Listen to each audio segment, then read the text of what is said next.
Stories of Journey to the West, Chapter 96. Tang monk and his disciples are continuing their epic pilgrimage. Okay. The scene itself is bathed in this kind of tranquility. It's that beautiful transition from spring into early summer. The text paints this picture of clear and harmonious weather. Yeah, lovely details. With lotuses blooming in ponds, plums ripening after rain, wheat growing strong in the wind. We get the gentle hum of nature, old nightingales singing, light willow branches swaying. Swallows carrying chicks, mountain pheasants feeding their young. It's very idyllic. It really is a long day, filled with this general sense of all things displaying their brilliance. You know, this isn't just scenic filler, is it? This tranquil setting, so rich with natural abundance and peace, it almost feels like a profound shift. How so? Like in the universe's alignment, maybe. Yeah. After all the perils and hardships they face, this unexpected harmony seems to suggest a kind of spiritual openness, a divine preparation, perhaps, for the heaven-sent encounter that's coming. The calm before a uniquely positive revelation. Exactly. It says they've been on safe roads for about half a month, just, navigating the routine day in, day out, morning meals, easing stays. And then they spot it. A city wall approaching. Tang monk, always the one concerned with where they're headed, asks his disciples, "What place is this?" Right, and this is where we get that great glimpse into their dynamic. Definitely. Sun Wukong, the usually all-knowing Monkey King, responds with an unexpected, I don't know. Which is kind of funny. It is. He explains he only ever flew over these paths way up in the clouds, never actually landed, so he just never paid attention. That raises a pretty interesting point about perspective, doesn't it? Yeah. Wukong's usual method, traversing the world at high speed, way above the ground, means he totally misses these crucial ground-level details. Sure. It really highlights the difference between that bird's-eye view and the tactile, on-the-ground experience the monk and the others are living through. Is there a lesson there, maybe about the value of different kinds of knowledge? Or even humility, perhaps? Could be. Different approaches to the journey. And Zubudgie, Pigsy, he can't resist teasing him, can he? Laughing that Wukong is being peculiar, trying to trick them. Yeah. Wukong gets a bit defensive, of course. Clarifies it just wasn't his job to investigate while he was flying. Classic banter. It shows their camaraderie, but it also grounds them as they enter this new, unknown place. As they cross the drawbridge and enter the city gate, Tang Monk's immediate concern is, decorum. Always. He spots two old men chatting in a corridor, and straightaway tells his disciples to stand humbly in the street, heads bowed, stressing not to be presumptuous. That unwavering adherence to protocol, it really speaks volumes about him, doesn't it? It does. So Tang Monk approaches the elders, joins his palms, politely asks for the place name, and, crucially, a charitable household for alms. And the elders' reply is quite telling. They identify the location. Copper Terrace Prefecture, or Uftu with Earth Spirit County behind it. Those names themselves are pretty evocative, aren't they? Copper Terrace suggesting solidity, maybe a foundation built on spiritual effort. And Earth Spirit County reinforcing that connection to the land, hinting at the, almost fated nature of this meeting. Indeed. But they don't just point to any old house. They direct the monks to a very specific one. They immediately say, go to Old Man Crew's place, Koyuanwei. They even describe it, tiger-seated gatehouse, and this really specific sign, no monks refused, one sembuzu. And it's worth noting here that Yuanwei is a title. It signifies a wealthy landowner, or local gentry, which is key to understanding his capacity for generosity later. Good point. His home is on the north-south street facing east. Then the elders, almost dismissively, tell the monks to hurry up so they can get back to their own chat. Yeah, about rise and fall, who is saintly and who is worthy, and where are the heroic deeds of the past. It's almost like they're saying, hey, you're interrupting our important worldly discussion here. Right. If we connect this to the bigger picture, it sets up this dynamic, this contrast. The worldly concerns the elders versus the spiritual journey the monks are on. The elders are fixated on history and power, while the monks are focused on this living, evolving spiritual quest. So as the monks proceed down the long street, the market people are described as startled and alarmed, suspicious and doubtful. Understandable, given their appearance. They gather around to stare. And Tang Monk, again, reminds his disciples to remain humble, reinforcing their role as respectful pilgrims, not be presumptuous. So they soon find it the tiger-seated gatehouse and that unmistakable... And inside, yep, there's the sign. No monks refused. And that sign, "No monks refuse," it's really significant, isn't it? It says a lot about this area, this Western Buddhist land. Tang monk, ever the faithful one, expresses his belief in the honesty of these Western Buddhist lands, confirming what the elders said. It's a powerful moment of affirmation for him, you can imagine. Absolutely. Now, Zubaji, true to form, Oh, yeah. he's eager to just rush right in. Of course he is. But Sun Wukong, showing his, seasoned wisdom now, advises caution. He suggests they wait for someone to come out and ask first. Avoid causing trouble. And Sha Wujing agrees, the sensible one. Ever the sensible one. He agrees with Wukong's wisdom. That's more than just a pause, isn't it? It shows a real evolution in how they work together. Definitely. They've learned to navigate the world with more prudence, better teamwork. It's a testament to their long journey together. And this strategic patience, it pays off immediately. A servant, a kangtu, that means a low-ranking household servant, comes out carrying a scale and a basket. Okay. Sees the monks, panics, drops everything, and runs inside yelling to his master that 4 strange monks have arrived. Not the calmest reaction. Not quite, but Ku Yuanwai's reaction is truly remarkable. We learn he is Ku Hong, courtesy name Daquan, 64 years old, Okay. and he's deeply devout. He's found just strolling in his courtyard reciting Buddhist scriptures. So he's actively practicing. Exactly. When he hears the news, he immediately drops his crutch and rushes out to welcome them. No fear, no judgment about their, quote, ugly appearance. None at all. None. He just keeps repeating, "Please come in, please come in." It's this welcome rooted in pure, unwavering devotion. Such a contrast to the suspicious market people just outside. That's quite striking. He doesn't hesitate, doesn't judge their looks. His immediate, joyful response tells you so much about his character and his spiritual commitment. Totally. He leads them through an alleyway to an upper house, explaining these are the guest quarters, a Buddhist hall, a scripture hall, and a dining hall. His family lives in the lower house. Smart setup. Tang monk is deeply impressed by such a dedicated setup, praises the thoughtfulness. And this Buddhist hall, the description is just exquisite. A true sanctuary. It really is. Filled with dense, fragrant clouds, bright candle flames, brocade and flowers gathered, gold and color splendid. It lists red lacquer racks hanging purple gold bells, painted lacquer stands with carved drums, embroidered 8 treasures, thousands of golden Buddhas. Ancient bronze censers and vases, carved lacquer tables and boxes. Incense is constantly burning. Lotus flowers always display their color. It's more than just rich decoration, isn't it? Every single detail, from the constant incense to the sheer number of golden Buddhas, it reinforces the scale and the profound commitment behind his vow. This isn't just wealth. No, it's sanctified wealth, Yeah. consecrated to a higher purpose. The text calls the hall a treasure tower untouched by red dust, and a family temple outshining even grand monasteries. An oasis of devotion, truly. After worshipping, Tang monk prepares to formally greet Ku Yuanwai, but then he's led to the scripture hall. Right.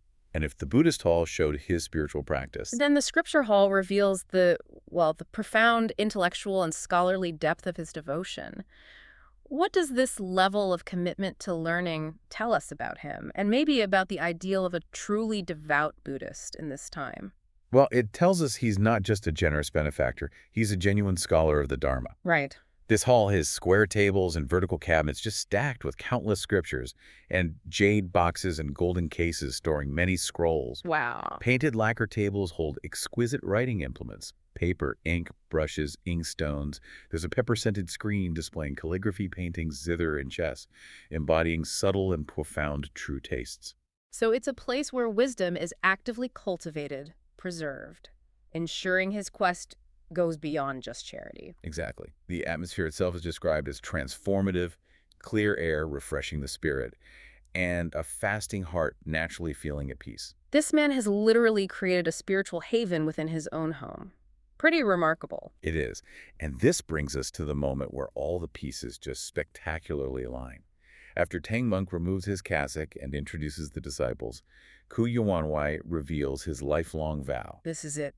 The big reveal. This is the critical revelation. At age 40, he made this incredible vow to host 10,000 monks. 10,000. Yeah, that's a lifetime commitment. Seriously, and he says he's been doing it for 24 years straight. He even has a ledger? He checks the book, meticulously keeping a ledger, a record of every single monk he's hosted. Incredible focus. His recent calculation showed he had hosted exactly 9,996 monks.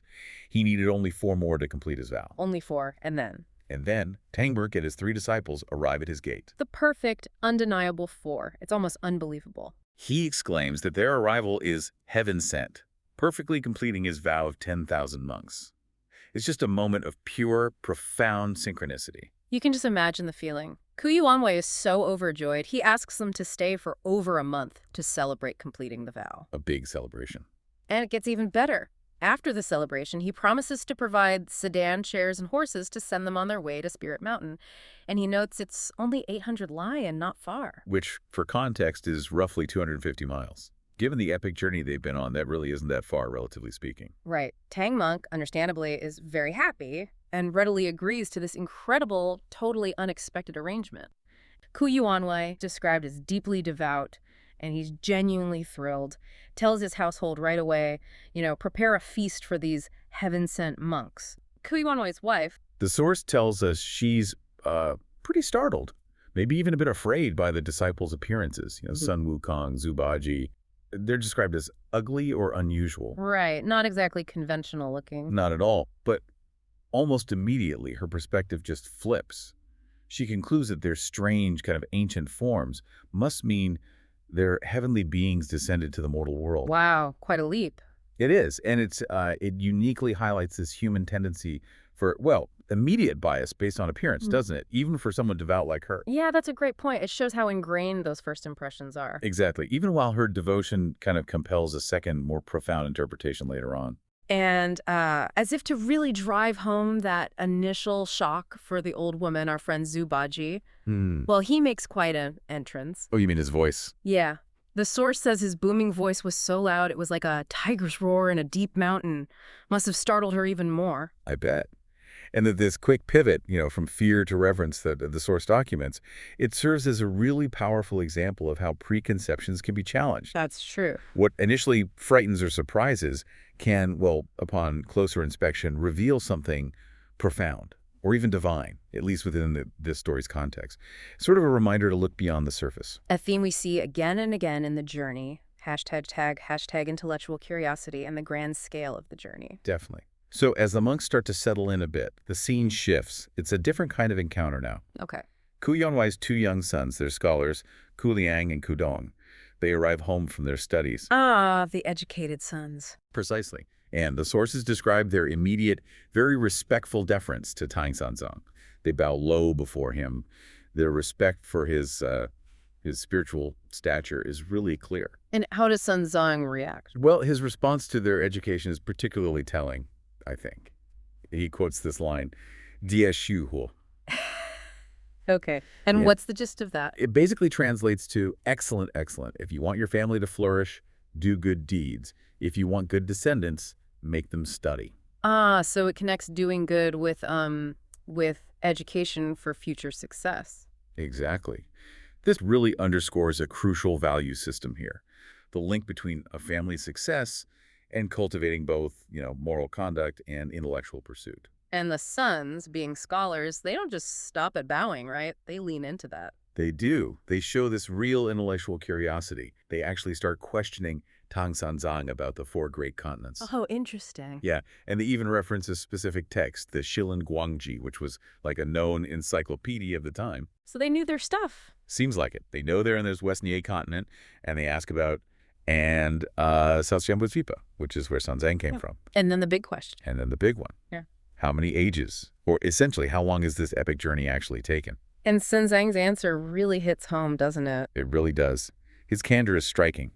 He admits he spent more days delayed by obstacles than actually traveling. Wow. Constantly encountering poisonous demons and fierce monsters, enduring myriad hardships and 10,000 difficulties. It sounds exhausting. Unbelievably so. And he credits his disciples. Absolutely. He specifically credits his 3 disciples for protecting him over 14 periods of cold and heat, which means 14 full years. 14 years, just to get to this point. That's to reach this place.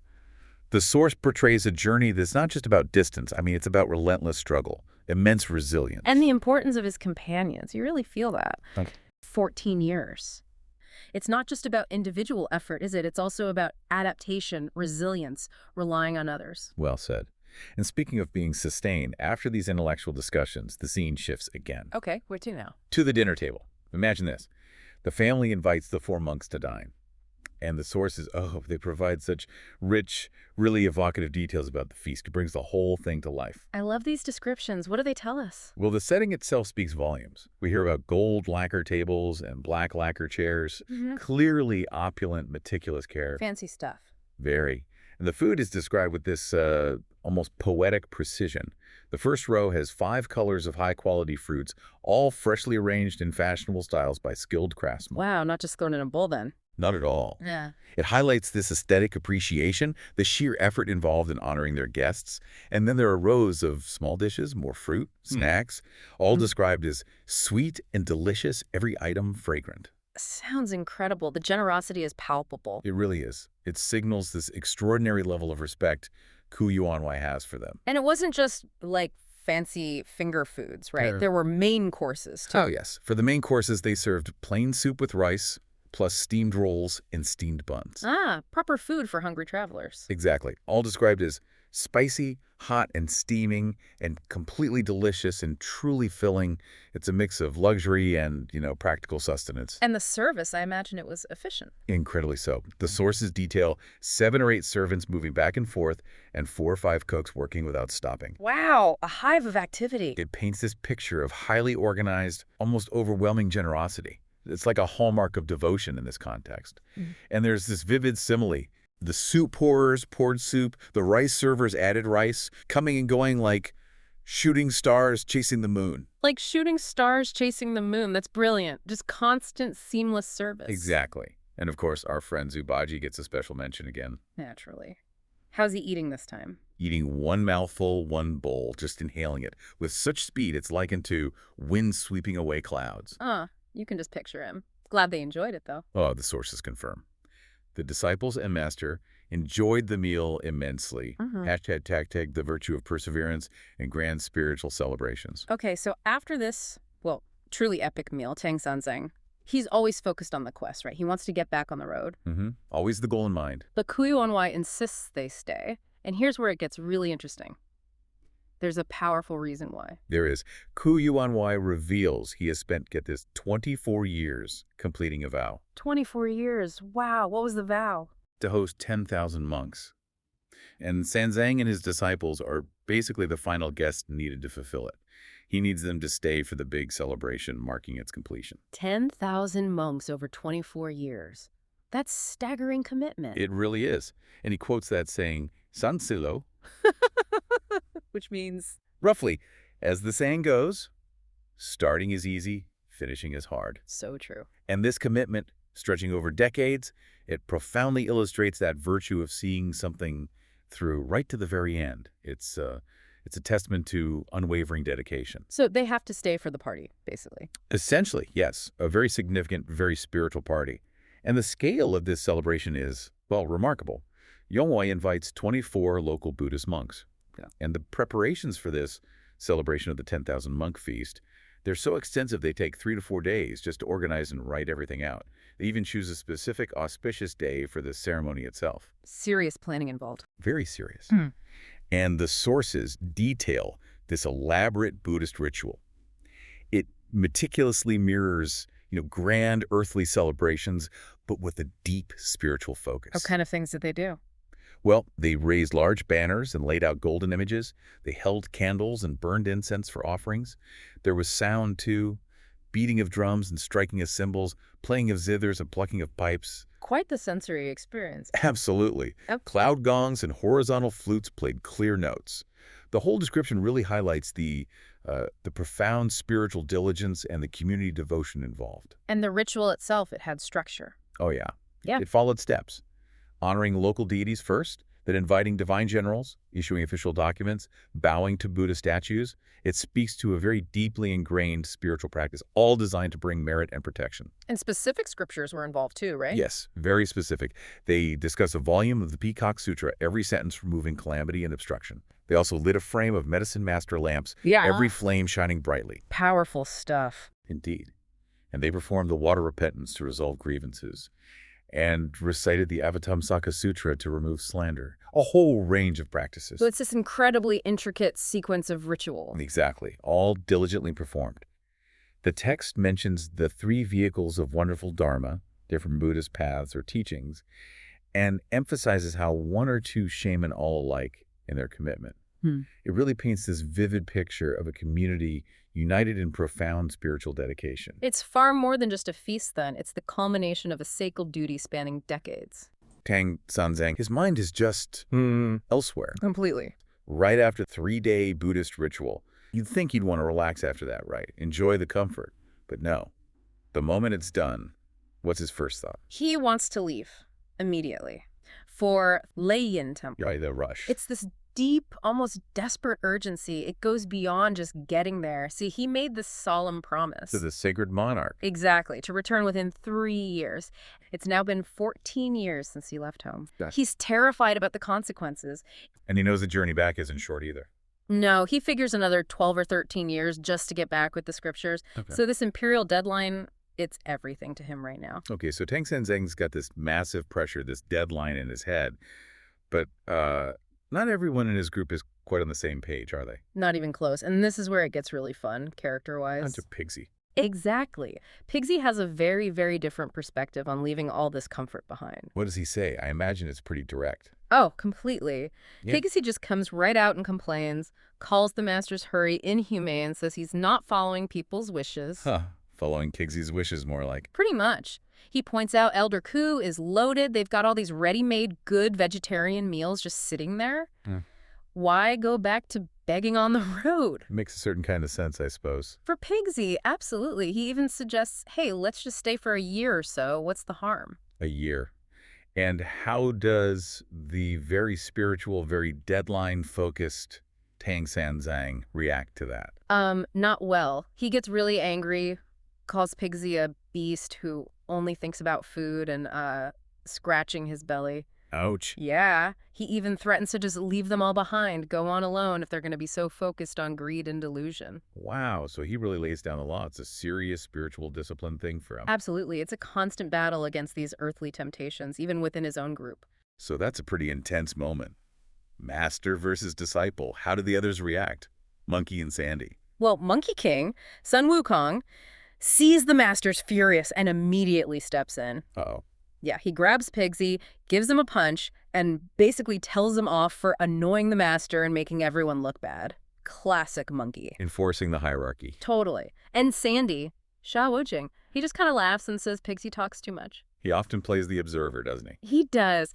It's that typical group dynamic, isn't it? The enforcer, the glutton, the quiet one, and the stressed-out leader. And what's fascinating is how this personal, urgent mission immediately clashes with Ku Yuanwai's generosity. How does Ko Yuanwai react initially? He's very polite, almost deferential. He tries to persuade Tang Senzong to stay, even worries that maybe he did something wrong as a host, caused offense somehow. So he thinks it's about his hosting first. But that changes, right? The family gets involved. Oh, yes. It escalates quickly. It moves beyond just polite requests. Tell me about that.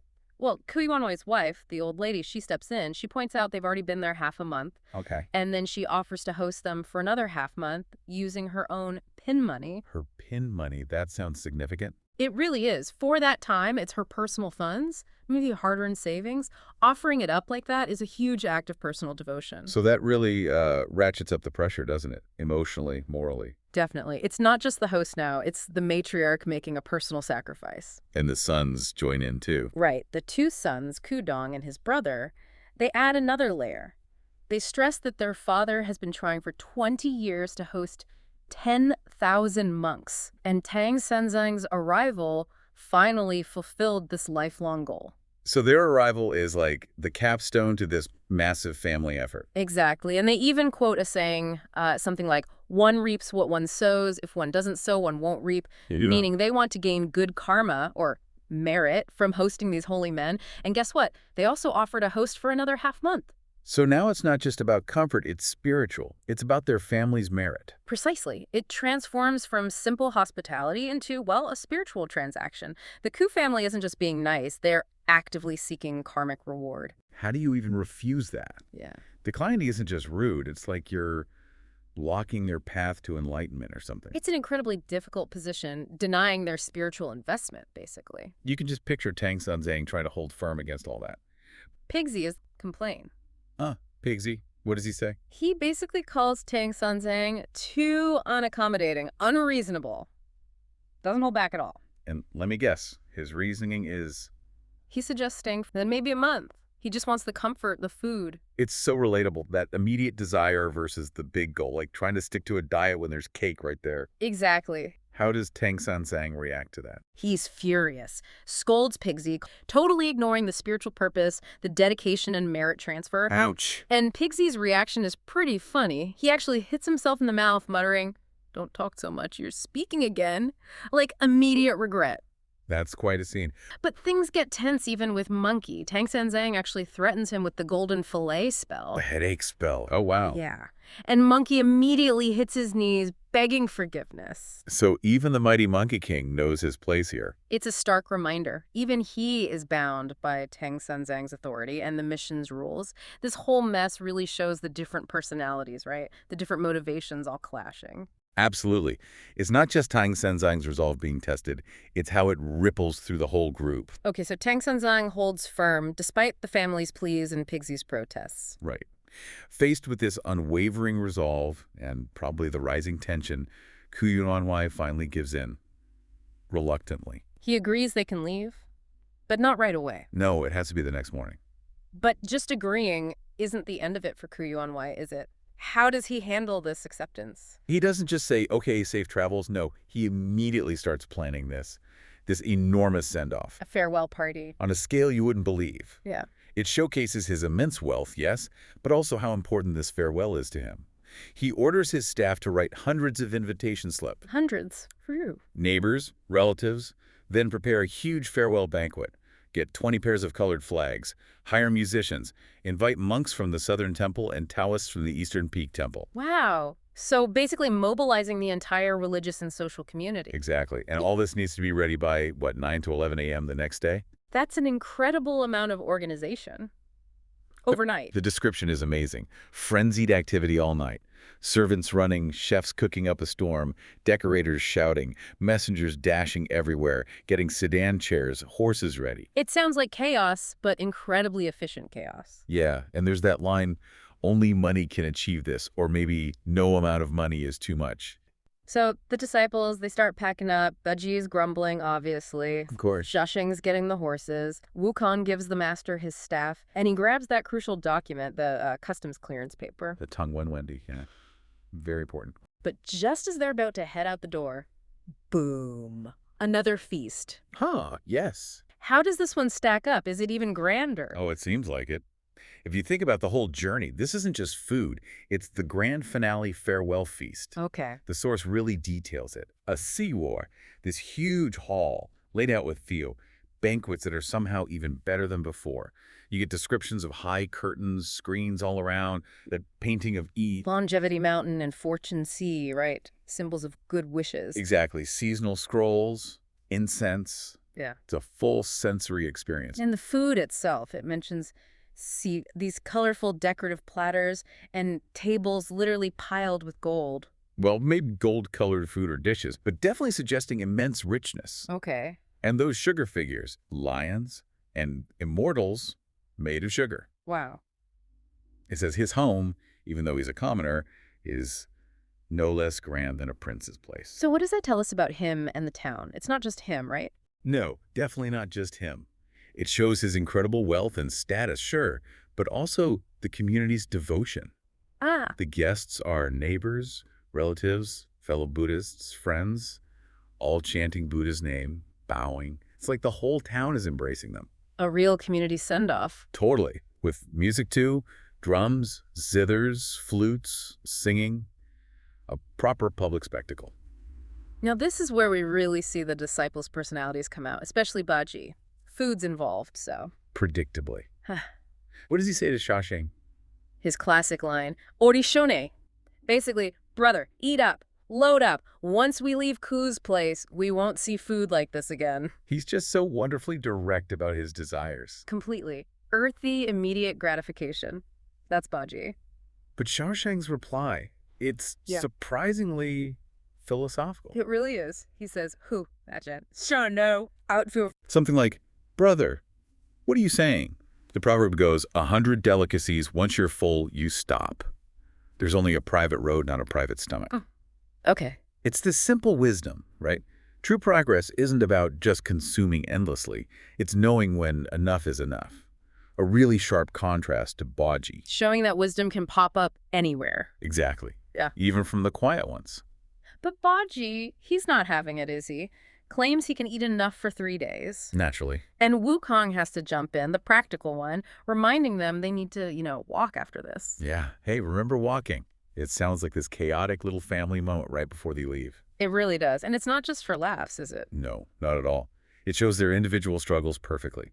Baji is all about those worldly attachments, food, comfort that the journey is meant to overcome. Right. And Wukong is the disciplined one, always trying to keep them focused on the actual mission. So they have this quick meal. Baji wolfs down, 5 or 6 bowls? Yep. And stuffs his sleeves with bread and cakes for later. Oh my goodness, what an image. And then they finally manage to leave. Finally. And the send-off outside is just as nuts as the feast inside. Flags, canopies, musicians. Yeah. Colorful flags, jeweled canopies, drummers, monks, Taoists joining in. It's a huge procession. Ku Yuanwei is even apologizing to people who arrived late because Tang Monk was in a hurry. Right. The text describes huge, you see thunderous music, flags blocking the sun, crowds, chariots. Wow. It says it was grander than Tulun, being surrounded by pearls and jade and like luxurious hidden comforts.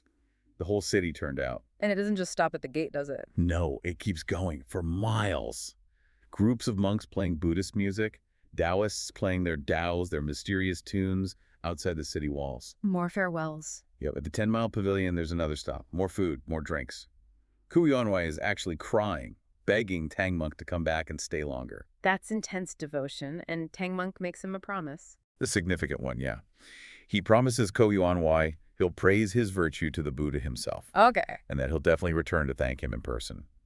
For the audience back then, that's a serious vow. It shows that mutual respect, that commitment. It carries weight. Absolutely. It's not just being polite. But then the shift. After all that, they finally get properly on their way, maybe, 20, 25 kilometers down the road? 40 or 50 lines. Uh-huh. As evening starts to fall. And bang, the comfort just evaporates. What's the effect of that sudden change? It's a classic narrative move. Yeah. The text even points it out.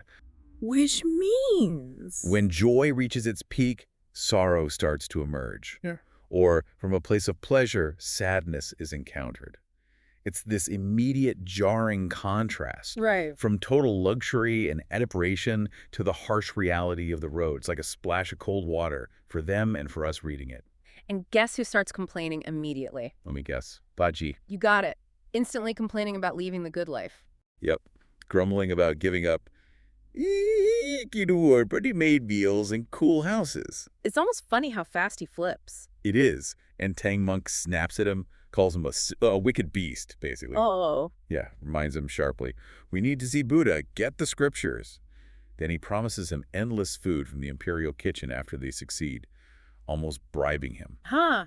So it was this constant battle, right? Spiritual focus versus worldly desires. Exactly. Playing out right there between them. So night's falling, Baji's still whining, and Wukong spots somewhere they might be able to rest.